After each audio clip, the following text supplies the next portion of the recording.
Assalamualaikum warahmatullahi wabarakatuh. Saya Otiah, calon guru penggerak Angkatan 9 SMK Negeri 1 Purbalingga. Kali ini saya akan memaparkan koneksi antar materi modul 3.1 pengambilan keputusan berbasis nilai-nilai kebajikan sebagai pemimpin. Mengajarkan anak menghitung itu baik, namun mengajarkan mereka apa yang berharga atau utama adalah yang terbaik. Teaching kids to count is fine, but teaching them what count is best. Bob Taylor. Menurut saya, kutipan di atas mengandung arti bahwa ilmu pengetahuan dan keterampilan itu penting, tetapi lebih penting lagi soft skill atau nilai-nilai kebajikan dan karakter. Jadi, sebagai guru, selain mengajarkan ilmu pengetahuan dan keterampilan, kita juga harus mengajarkan murid-murid kita tentang pentingnya karakter atau soft skill.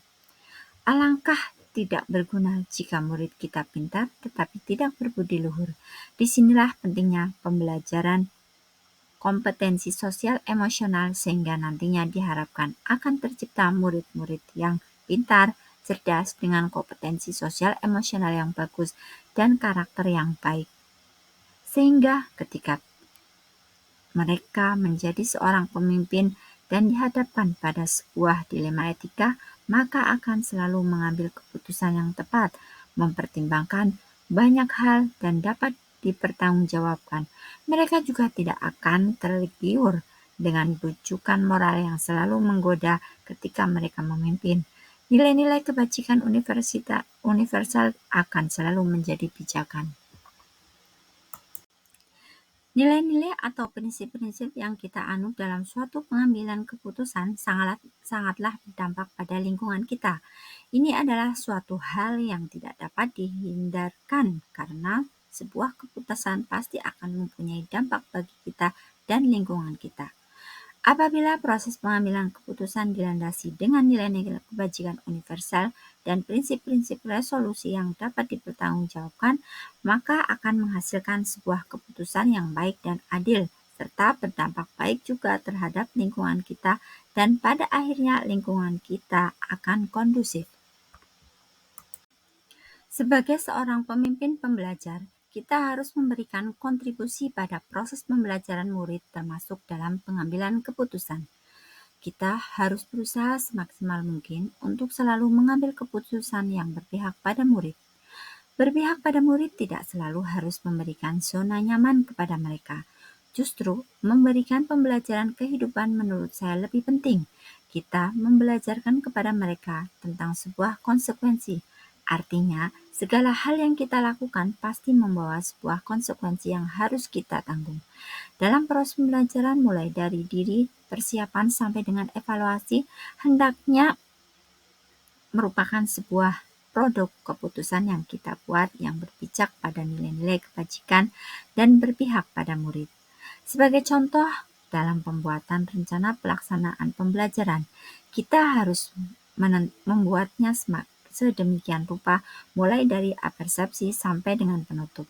Langkah-langkah yang kita rencanakan hendaknya sudah dipikirkan masak-masak yang tujuan akhirnya adalah memaksimalkan potensi murid dan mengembangkan kompetensi sosial emosional mereka.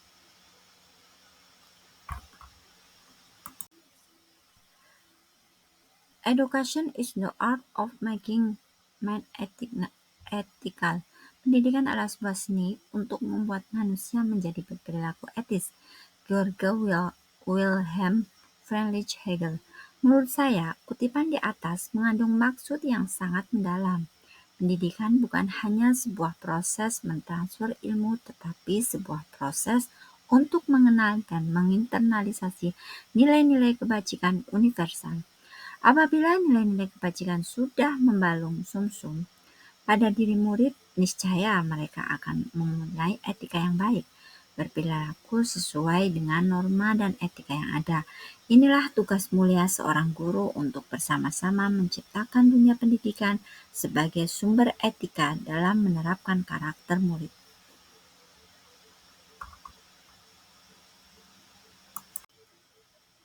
Tugas mulia ini tentu saja tidaklah mudah. Banyak tantangan yang harus dihadapi. Namun kita sebagai guru tetap bersemangat terutama dalam mengimplementasikan filosofi Ki Hajar Dewantara dengan pratap trilokanya yaitu ing ngarsa sung tulodo, ing madya maangkarsa, dan tutwuri handayani, yang berarti guru apabila berada di depan memberi teladan, di tengah ikut berpartisipasi dan memberi motivasi, dan di belakang memberikan dukungan. Pratap Triloka ini tentu saja berkaitan sekali dengan pengambilan keputusan sebagai seorang pemimpin. Sebagai seorang yang harus memberi teladan, jika menjadi seorang pemimpin, maka guru harus bijak dalam pengambilan keputusan. Jangan sampai hasil keputusan tersebut menjadi bumerang bagi diri kita. Untuk itulah, nilai-nilai kebajikan harus dijadikan basis atau landasan. Kita sebagai guru juga harus mempertimbangkan paradigma yang ada dan prinsip-prinsip resolusi dalam pengambilan keputusan. Keputusan yang kita ambil harus dapat menjadi contoh bagi guru lain tentang bagaimana cara pengambilan keputusan. Jangan sampai kita terjerumus ke dalam bujukan moral sehingga etika kita ditinggalkan, yang akibatnya kita tidak layak untuk dijadikan contoh bagi guru lain. Berkaitan dengan pratap triloka yang kedua, kita harus dapat berpartisipasi aktif melaksanakan hal yang sudah menjadi keputusan dengan segala konsekuensinya. Sedangkan prapta triloka yang ketiga, kita harus mendorong terlaksananya keputusan yang sudah diputuskan, sehingga diharapkan semua warga sekolah melaksanakan hasil keputusan dan pada akhirnya tercipta iklim sekolah kondusif. Nilai-nilai yang tertanam dalam diri kita, menurut saya secara otomatis akan mempengaruhi prinsip-prinsip yang kita ambil dalam pengambilan keputusan. Hal ini disebabkan karena apa yang dilakukan oleh seseorang adalah berdasarkan pada apa yang diyakininya, termasuk nilai-nilai yang tertanam dalam dirinya.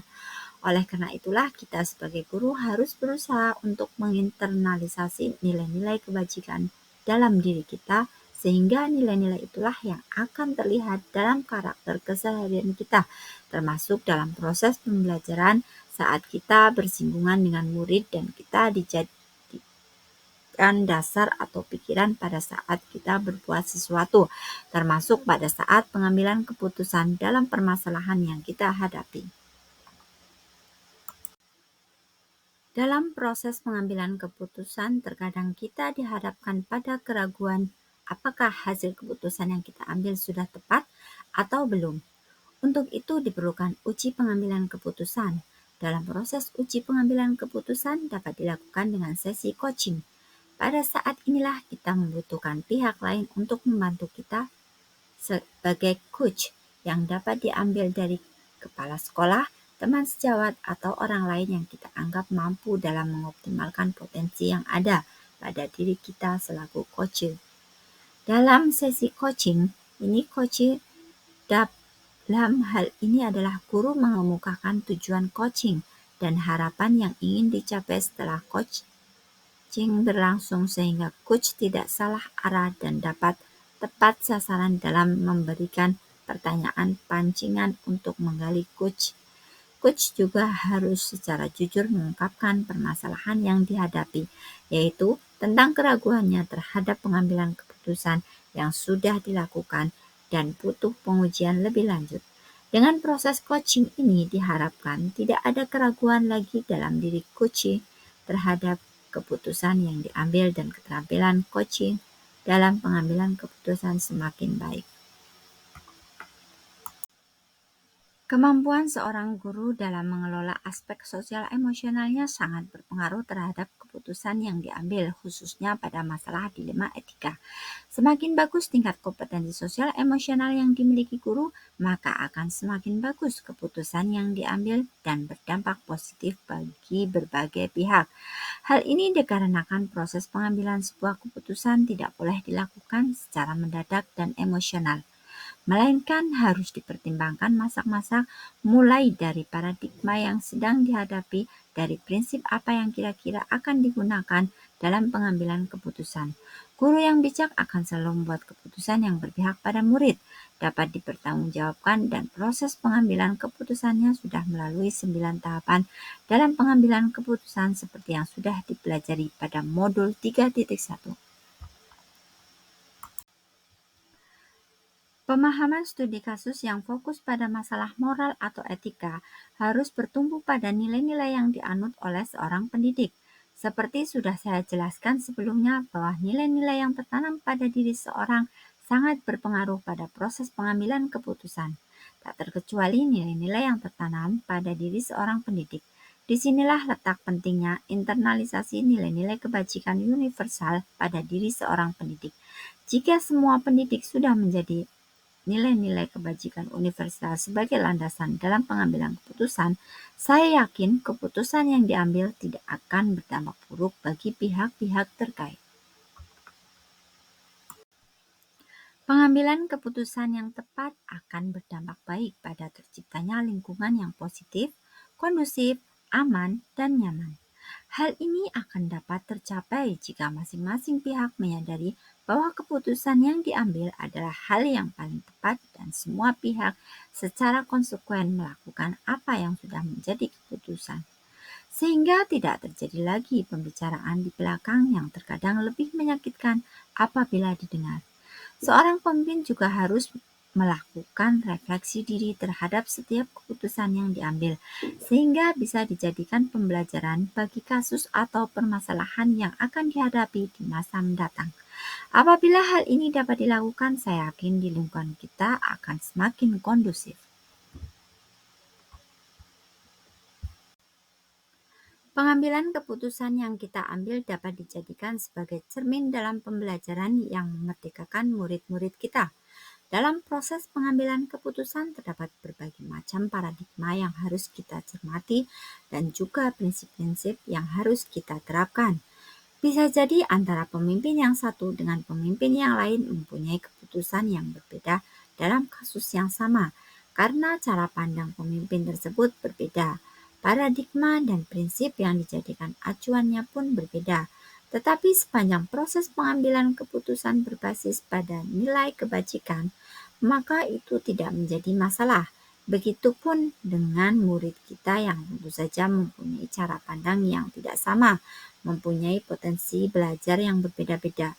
Disinilah letak tantangan kita sebagai guru untuk betul-betul mengimplementasikan pembelajaran berdiferensiasi yang bertujuan untuk mengoptimalkan kemampuan murid yang memang berbeda-beda. Dimulai dengan membuat modul ajar berdiferensiasi, praktik pembelajaran yang berdiferensiasi, sampai dengan proses tindak lanjut. Guru merupakan seorang pemimpin pembelajaran yang memang dituntut harus mengambil keputusan terhadap segala hal yang berkaitan dengan pembelajaran, mulai dari perencanaan, proses pembelajaran, evaluasi, sampai dengan tindak lanjut. Setiap keputusan yang kita ambil akan berpengaruh pada masa depan murid-murid kita. Sebagai contoh, ada seorang murid kita yang selalu mendapatkan nilai di bawah KKTP karena dia memang tidak berbakat pada mata pelajaran yang kita ampu. Tetapi di mata pelajaran lain, murid tersebut mendapatkan nilai bagus.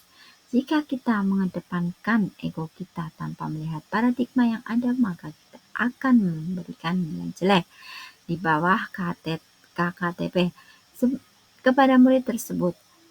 Tentu saja hal ini berpengaruh pada masa depan murid tersebut karena bisa jadi tidak naik kelas hanya karena nilai yang kita berikan. Tetapi jika kita mempertimbangkan paradigma yang ada dan memegang prinsip-prinsip pengambilan keputusan, maka kita akan sedikit mentoleransi ketidakmampuan murid tersebut. Kita dapat dengan memberikan tugas lain yang masih berhubungan dengan mata pelajaran yang tidak ampuh, tetapi dengan cara yang sedikit berbeda yang membuat anak tersebut tertarik. Simpulan yang bisa saya tarik dari pembelajaran modul 3.1 adalah proses pengambilan keputusan yang kita lakukan harus senantiasa berpijak pada nilai-nilai kebajikan universal yang sudah kita pelajari pada modul sebelumnya. Nilai-nilai kebajikan universal ini harus kita tanamkan pada diri kita karena nilai inilah yang berlaku di mana-mana, lintas budaya, lintas agama, dan lintas negara.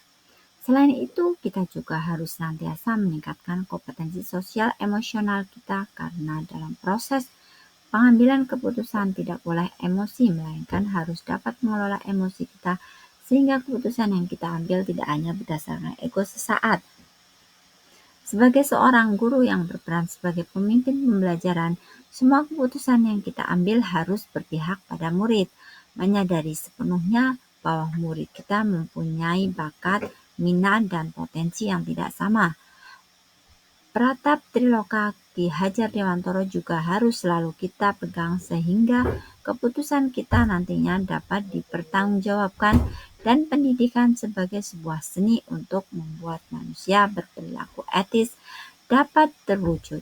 Setelah keputusan diambil, ada kalanya kita ragu. Saat inilah kita butuh melakukan coaching dengan orang yang kita anggap mampu sebagai coach agar kita bisa tergali potensi yang kita miliki dan dapat selalu merefleksi dengan apa yang sudah kita lakukan. Penguasaan saya terhadap materi modul 3.1 sampai saat ini sudah mulai meningkat dibandingkan pada saat sesi eksplorasi konsep. Saya sudah belajar banyak dari studi kasus yang ada dan harus saya analisis.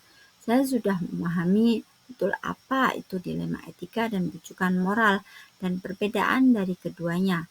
Saya juga sudah paham tentang 4 paradigma dalam pengambilan keputusan, yaitu paradigma individu melawan kelompok, paradigma keadilan lawan rasa kasihan, paradigma kebenaran lawan kesetiaan, dan paradigma jangka pendek lawan jangka panjang. Selain paradigma, saya juga sudah paham 3 prinsip pengambilan keputusan, yaitu prinsip berpikir berbasis hasil akhir, berpikir berbasis peraturan, dan berpikir berbasis rasa peduli. 9 langkah pengambilan dan pengujian keputusan sudah saya pahami dan saya praktikkan pada situasi kasus yang ada dalam LMS. Ada beberapa hal yang muncul di luar dugaan, terutama pada saat menggali ide kreatif pada saat membuat opsi trilema.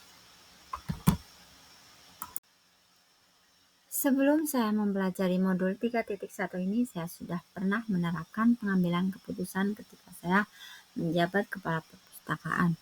Keputusan yang saya ambil saat itu hanya berdasarkan faktor kasihan. Bedanya setelah saya mempelajari modul 3.1 ini, saya merasa lebih mantap dalam mengambil keputusan karena keputusan yang saya ambil sudah berdasarkan nilai-nilai kebajikan dan mempertimbangkan paradigma yang ada serta menerapkan prinsip resolusi. Selain itu, saya juga mempraktikkan 9 langkah pengambilan keputusan dan menguji keputusan. Menurut saya, mempelajari modul 3.1 tentang pengambilan keputusan berbasis nilai-nilai kebajikan ini sangat penting bagi diri saya selaku pribadi maupun bagi diri saya selaku pemimpin pembelajar. Saya menjadi semakin sadar bahwa proses pengambilan keputusan tidaklah mudah, tetapi butuh pertimbangan yang matang dan butuh jam terbang juga karena pengambilan keputusan adalah sebuah keterampilan yang diibaratkan pisau semakin diasah maka akan semakin tajam. Semakin sering kita dihadapkan pada permasalahan yang membutuhkan sebuah keputusan maka akan semakin tepat. Jika semua guru di Indonesia mengenal, mempelajari, dan mempraktikkan materi yang ada pada modul ini, saya yakin dunia pendidikan akan semakin baik dan semakin berpihak pada murid. Demikian koneksi antar materi saya, semoga bermanfaat. Wassalamualaikum warahmatullahi wabarakatuh.